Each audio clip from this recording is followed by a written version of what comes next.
अ, नमस्कार मित्रांनो. सर्व मजासवाडी सौभाग्यनगर ग्रामीण संस्थेचे सभासदांसाठी ही यूट्यूब व्हिडिओ बनवत आहोत आपण. आपली 29 सप्टेंबरला ए-जी-एम झाली आणि त्यानंतर आपण जसं सांगितलेलं की प्रत्यक्ष मीटिंग करता येणार नाही आणि त्या दृष्टिकोनातून ज्यावेळी काही आमच्याकडे माहिती उपलब्ध असेल तर यूट्यूबच्या माध्यमातून आपल्या सगळ्या सभासदांपर्यंत पोहोचवण्याचा प्रयत्न करू. तर सध्या प्रोग्रेस अशी होती की जसं आपण ए-जी-एममध्ये पण सांगितलेलं सी-ओ-सीमध्ये निवडलेले जे 5 विकासक असतील त्यांच्याशी संपर्क करून त्यांच्याशी मीटिंग करणं.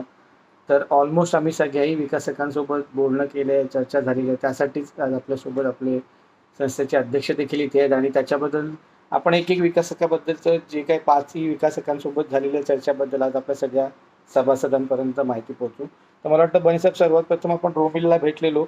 ए-जी-एमच्या पहिल्या 1-2 दिवसा अगोदरच त्याच्या डायरेक्टरसोबत आपली मीटिंग झालेली.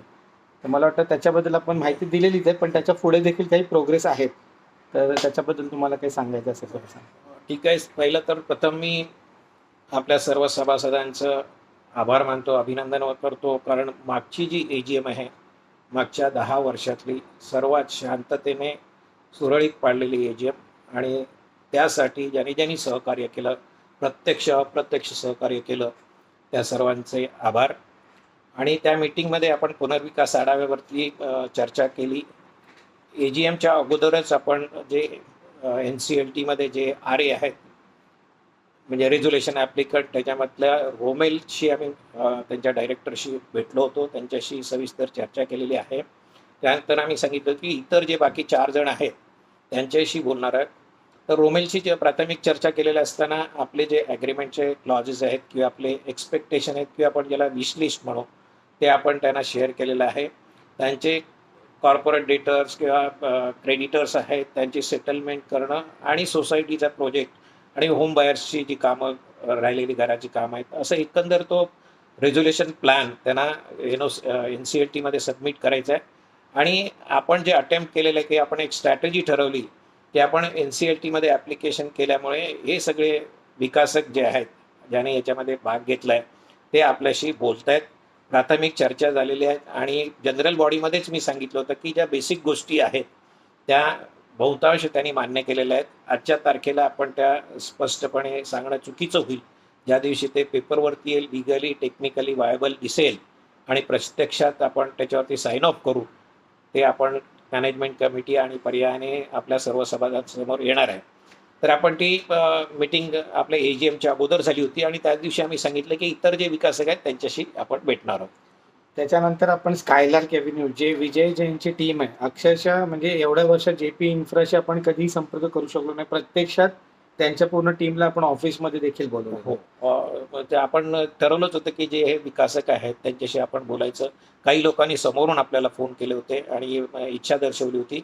या आपण म्हटलं सर्वांनाच कॉन्टॅक्ट करूया. त्या दृष्टीने आपण स्कायलार्क एव्हेन्यू म्हणजे विजय जैन, जे-पी इन्फ्रा, त्यांना आपण कॉन्टॅक्ट केलं. त्यांचे मुकुंद म्हणून जे रिप्रेझेंटेटिव्ह आहेत आणि दीपक पालीवाल, ते लोक आम्ही त्यांना ऑफिसमध्ये यायला सांगितलं आणि त्यांनी आमची रिक्वेस्ट मान्य करून ते ऑफिसमध्ये आले. मॅनेजमेंट कमिटीसमोर आम्ही त्यांच्याशी चर्चा केली. त्यांनी तर हा प्रोजेक्ट घेतला होता, त्यामुळे इथे काय काय झालं त्यांना सर्व माहिती होतं. पण आताची परिस्थिती वेगळी आहे आणि त्या परिस्थितीमध्ये काय ते करू शकतात त्याबद्दल त्यांची चर्चा केली. त्यांनाही आपण आपली विशलिस्ट किंवा जे एक्सपेक्टेशन आहेत आत्ताच्या परिस्थितीमध्ये, ज्याच्यामध्ये रिडेव्हलपमेंट ॲग्रीमेंटचे क्लॉज आहेत, तेही त्यांना आम्ही दिलेले आहेत. आणि सर्वात महत्त्वाचं म्हणजे प्लॅनिंगच्या दृष्टीने आपल्याला आपली घरं, जेवढा एरिया आपल्याला कबूल केलेला आहे आणि पोडियम पार्किंग, बाकीच्या ॲमेनिटीज या ठामपणे आपण त्यांच्यासमोर ठेवलेले आहेत. त्यांच्याकडून त्यांचे फीडबॅक किंवा त्यांचं प्लॅन अपेक्षित आहे. त्या पुढच्या एक 8-10 दिवसामध्ये ते एक्सपेक्टेड आहे. त्यानंतर आपण मंत्रा जे पुण्याचे डेव्हलपर आहेत त्यांच्याशी देखील प्रत्यक्ष पुण्यात जाऊन भेटलो. त्यांच्यासोबत त्यांचा एक वेगळा अनुभव आपल्याला राहिलेला आहे. तर त्याच्याबद्दल पण थोडं मंत्रा डेव्हलपर्स हे पुण्याचे मोठे डेव्हलपर्स आहेत आणि त्यांच्याशी बोलताना त्यांनी असं सजेस्ट केलं की आम्ही मुंबईला येऊन तुमच्याशी चर्चा करू, तुमच्या ऑफिसमध्ये बसू, पण तुम्ही पहिल्यांदा आमच्याकडे येऊन आमचा सेटअप आणि आम्ही पुण्यात केलेली कामं, कारण मुंबईमध्ये त्यांचे 3-4 प्रोजेक्ट ते इनिशियल स्टेजला आहेत. मग ॲज सच कन्स्ट्रक्शन काही ठिकाणी चालू असेल पण प्रत्यक्ष पाहण्यासारखं नव्हतं. तर पुण्यामध्ये जे मोठे प्रोजेक्ट केलेले आहेत त्यांचं नाव देखील आहे आणि त्यांचे मार्केटिंग ऑफिस किंवा कॉर्पोरेट ऑफिस आहे, त्याचा सेटअप आहे, ते तुम्ही प्रत्यक्ष येऊन बघितलं तर तुम्हाला थोडी कल्पना येईल अशी त्याने रिक्वेस्ट केली. त्याप्रमाणे आपण 2 ऑक्टोबरला आपण 2 ऑक्टोबरला आपण पुण्याला गेलो आणि आम्ही एक 10 जणांची टीम मॅनेजमेंट कमिटीचे आम्ही प्रतिनिधी गेलो तिकडे. त्यांची साईट ऑफिस बघितले मार्केटिंग ऑफिसमध्ये आणि त्यांचे चीफ फायनान्शियल ऑफिसर जे होते सारंग म्हणून सारांश त्यांच्याशी आम्ही बोललो.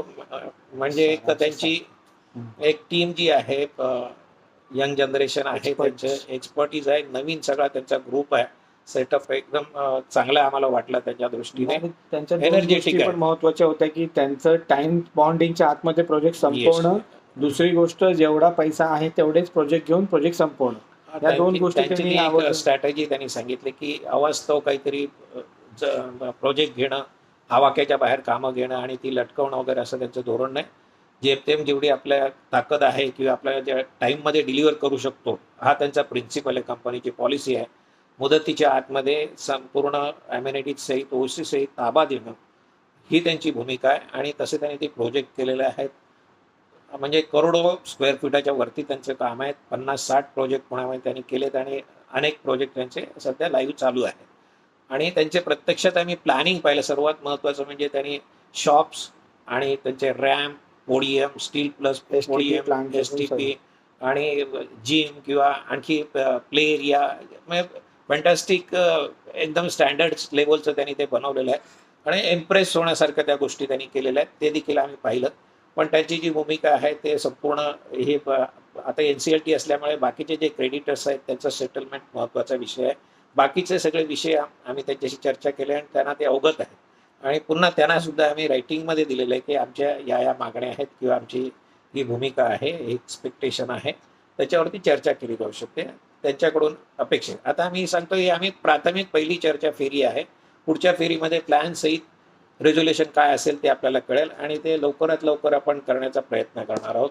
त्यानंतर आपण स्टार व डी कॉम जी प्रायव्हेट लिमिटेड आहे, दिनेश बन्सलची जी लिमिटेड, मला वाटतं त्यांना प्रत्यक्ष भेटण्याची गरज नव्हती, पण तुम्ही त्यांच्याशी फोनवर संवाद साधला. नक्कीच आपण ठरवलं तर सगळ्यांशी आपण बोलूया. जुने नवीन कोणी जे असतील, दिनेश बन्सल असतील, त्याच्या मुलाची ही कंपनी आहे देवांशूची आणि ऑब्वियस आपण त्यांच्या वडिलांची म्हणजे दिनेश बन्सलची बोललो मी की आम्ही सर्वांशी बोलतो तर आम्ही तुमच्याशी बोलतो, तुम्हाला आम्ही टाळणार नाही. त्यांचं म्हणणं होतं की आम्ही काय करू शकतो ते मागच्या वर्षामध्ये आम्ही त्यांच्या अनेक वेळा डिस्कशन झाली होती. त्याच्या व्यतिरिक्त काही नव्याने काही होणार नाही किंवा होऊ शकत नाही असं त्यांचं म्हणणं होतं.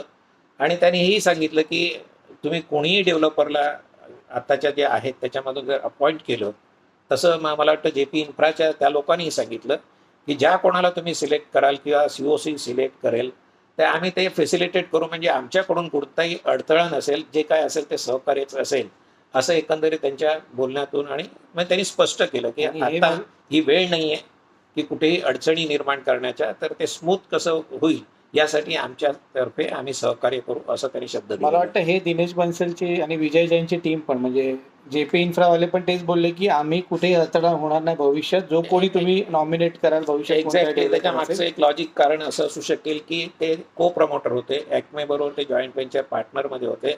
जर आज ॲक्मे NCLT मध्ये आहे किंवा इन्सॉल्व्हन्सीमध्ये आहे, ते को पार्टनर त्यांनी अडथळा आता निर्माण करणं ते चुकीचं होईल. त्या दृष्टीने त्यांची ती भूमिका असावी असं समजतो. पण त्यांनी ते स्पष्ट केलेलं आहे काय जे काय प्लॅन येईल आणि COC फायनल करेल आणि सोसायटीला मान्य असेल त्यामध्ये आम्ही अडथळे निर्माण करणार नाही, उलट आम्ही फॅसिलिटेट करू. नंतर आपण आजदीन प्रॉपर्टी प्रायव्हेट लिमिटेडला BKCच्या ऑफिसमध्ये भेटलो. त्यांच्या टीम सोबत पण आपण सविस्तर चर्चा केली 17 ऑक्टोबरला. तर त्यांच्यासोबत आजदान पण हे पुन्हा बेस्ड कंपनी, पण त्याच्या मुंबईला खूप मोठं ऑफिस आहे. BKC 1 मध्ये मोठा सेटअप आहे त्यांच्या ग्रुप ऑफ डेव्हलपर्स आहेत आणि वेगवेगळे डिपार्टमेंट आहेत त्यांचे, टेक्निकल, लीगल, मोठा सेटअप आहे त्यांचा. आणि त्यांच्याशी बोलल्यानंतर त्यांनी इनफॅक्ट सगळ्यांच्या अगोदर आम्हाला कॉन्टॅक्ट केला होता. मीटिंग मिळाली नव्हती कारण त्यांचे जे काही लोक होते ते अवेलेबल नव्हते. तर ती आमची परवा 17 तारखेला मीटिंग झाली. त्यांनी अभ्यास केलेला आहे, सगळी स्ट्रॅटेजी त्यांनी ठरवलेली आहे. आता फक्त COCच्या मार्गाने जी काय प्रोसेस एक्सपेडिट करायची ती त्यांनी करायची आहे. RPने इनिशिएटिव्ह घ्यायचं आहे. तर आपल्या मागण्या ज्या काय आहेत प्रायमा फेसी आहेत त्या सगळ्यांना मंजूर आहेत असं एकंदरीत दिसतं. काही गोष्टी आताच्या परिस्थितीमध्ये आपल्याला एकत्र बसून त्याच्यावरती सोल्युशन करायला लागेल, पण आपलं नुकसान होणार नाही किंवा आपल्याला अडचणी येणार नाही भविष्यामध्ये. आत्ताचा एवढाचा कालावधी आपण खडतर म्हणजे आपल्याला गेलेलं आहे त्या पुढे स्मूथ होईल या दृष्टीने आपण ती पावलं उचलतोय. आणि आम्हाला असा विश्वास आहे, एकंदरीत आम्ही ओव्हरऑल अभ्यास केल्यानंतर आताचे 3-4 लोक जे आहेत त्याच्यामध्ये त्यांना एकतर इंटरेस्ट आहे, कारण या प्रोजेक्टमध्ये पोटेन्शियल आहे आणि लोक ते आतुरतेने बघतायत की हा प्रोजेक्ट जो कोणी करेल त्याचं नाव सुद्धा होईल, कारण असा लँडमार्क असू शकेल अशा पद्धतीने ते लोक बघतायत. काही लोकांना इथे लॉन्च व्हायचं आहे मुंबईमध्ये, जसं मंत्रासारखं आहे, तर त्यांच्या दृष्टीने तो एक प्रोजेक्ट आहे. हे त्यांच्या स्ट्रॅटजीचा किंवा त्यांच्या धोरणाचा भाग झाला. पण आपल्या दृष्टीने आपल्या सभासदांच्या हिताचं नुकसान होणार नाही, पुढे भविष्यात अडचणी येणार नाहीत आणि एक स्टँडर्ड क्वालिटी कन्स्ट्रक्शन असलेलं घर आणि काही ज्या काही अमेनिटीज होतील त्या आपण करून घेण्याचा आपला प्राथमिक हेतू आहे. आणि नक्कीच आपल्याला त्याच्यामध्ये यश येईल. थोडासा कालावधी लागेल, 1-2-3 महिन्याचा जास्तीत जास्त. मी जास्तीत जास्त बोलतोय, कारण 15 दिवस महिन्याचं बोलायचं आणि 2 महिने 3 महिने जाणं. काही आता एकंदर काही लोकांशी बोलल्यानंतर असं समजतं की 6 महिने वर्ष पण जातो. पण आमच्या दृष्टीने आम्हाला असं वाटतंय की ज्या पद्धतीने आपण एक्सपेडाईट करतो किंवा लोकांशी बोलल्यानंतर त्याचा एकंदरीत जो फीडबॅक आहे किंवा बॉडी लँग्वेज आहे, तशा परिस्थितीमध्ये RP आणि COC यांनी जर इनिशिएट केलं आणि हे मॅटर जरा लवकर केलं, आपण आपल्या पद्धतीने आपल्या रिसोर्सने आपण ते सगळा प्रयत्न करतोय. पण हे झालं तर आपण नवीन वर्षामध्ये काहीतरी चांगली बातमी आपल्यासाठी असू शकेल.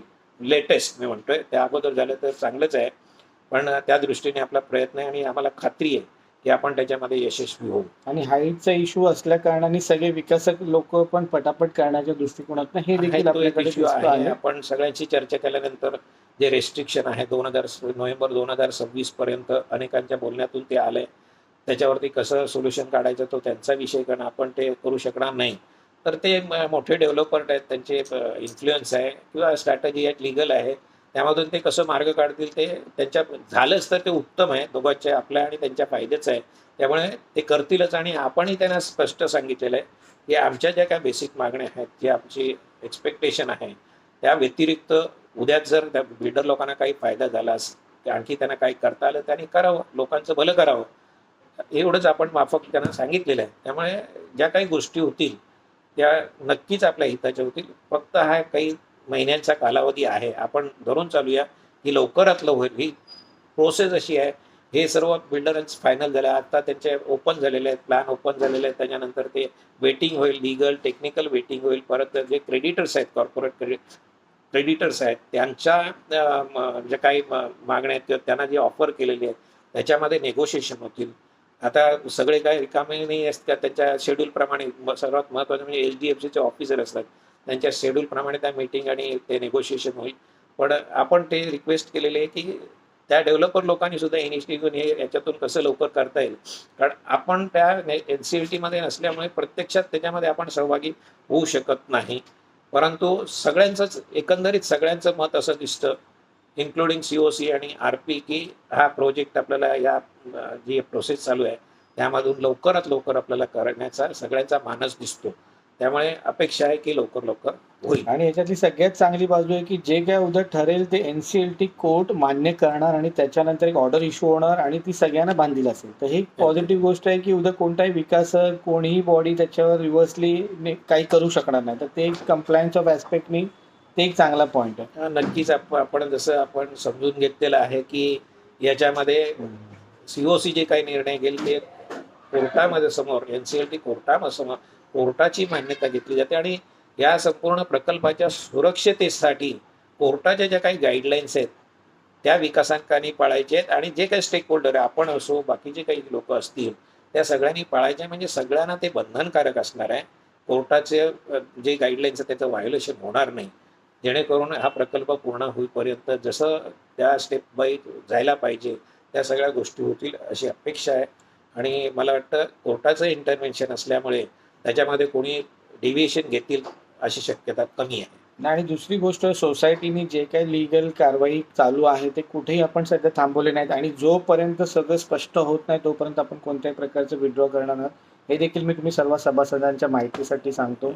आपण जे NCLTमध्ये ॲप्लिकेशन केलं तो एक स्ट्रॅटजीचा भाग होता की जेणेकरून या लोकांनी आपल्याशी चर्चा केल्याशिवाय पुढे जाता येणार नाही. आणि त्यांनाही माहिती आहे जोपर्यंत हा प्रोजेक्ट व्हायचा तर सोसायटी आपल्याबरोबर पाहिजे, सहकार्य पाहिजे, या सगळ्यांना त्याची जाणीव आहे.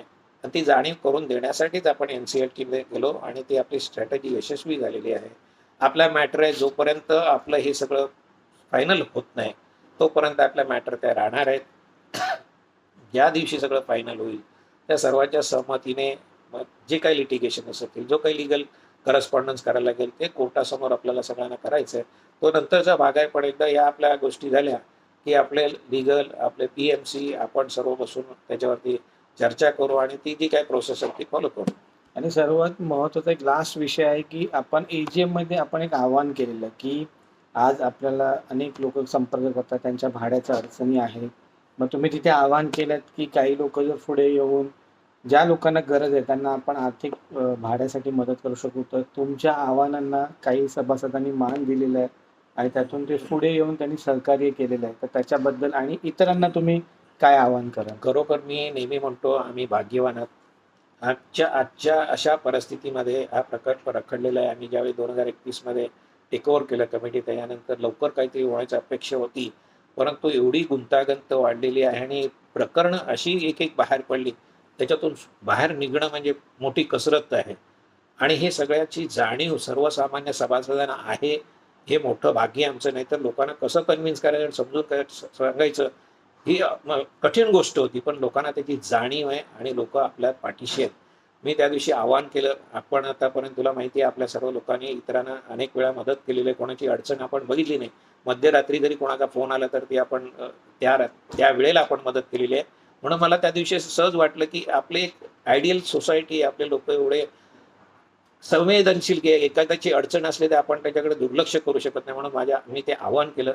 आणि खरोखर सांगण्यासारखी गोष्ट, 80+ वय असलेल्या गृहिणीने त्या सोसायटीत काय चाललंय, प्रकल्पामध्ये काय चाललंय कदाचित माहिती नसेल. पण त्या मीटिंगमध्ये बनेनी आवाहन केलं. इतर लोकांच्या अडचणी आहेत ते त्यांच्यापर्यंत पोहोचल्यानंतर त्यांनी स्वतःहून आपल्याला ते कॉन्ट्रीब्युशन दिलेलं आहे. दुसरे ग्रहस्थ पेन्शनर आहेत बिचारे, पण त्यांचं मन मोठं आहे. त्यांनी आपल्याला समोरून फोन करून जी काय त्यांच्या यथाशक्ती जी काय मदत आहे ती केलेली आहे. असे 2-3 लोकांनी आपल्याला लगेच रिस्पॉन्स दिलेला आहे. त्यांचे खूप खूप आभार. आज आम्ही नावं त्यांची डिक्लेअर करणार, पण कधीतरी आपल्याला त्यांचा खरंच आभार मानावे लागते, ते आम्ही जरूर करू.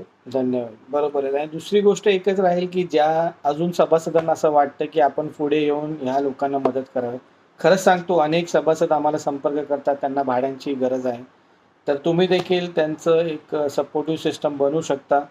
तर प्रयत्न करा. जसं ह्या 2 सभासदांनी पुढाकार घेऊन आज जी मदत केलेली आहे, हार्डली हे 2-3 महिने जसे बणेसाहेब म्हणाले, येणाऱ्या नवीन वर्षात आपल्याला एक चांगली अपडेट किंवा डेव्हलपमेंट मिळेलच नक्कीच. तर त्याच्या अगोदर कोणाला काही करता येईल तर नक्कीच तुम्ही पुढे या. आणि ज्या पद्धतीने जेव्हा काही ठोस आमच्या हातात असेल, या सगळ्या विकासकांकडून जे काही अपडेट येईल त्याच्यानंतर आपण एक सविस्तर मीटिंग लावून लोकांना एक जनरल अपडेट देऊ, की अशा पद्धतीने या विकासकाकडून आलेले आणि त्यानंतर आपण त्याला पुढे नेण्याचा प्रयत्न करू. तर जोपर्यंत ठोस काय हातात येत नाही तोपर्यंत आपण हे यूट्यूबच्या माध्यमातूनच तुमच्या सगळ्यांपर्यंत पोहोचू. जरी कोणाला काही शंका असतील तर कृपया करून तुम्ही सोसायटी ऑफिसमध्ये येऊन भेटा नक्कीच. धन्यवाद. थँक्यू.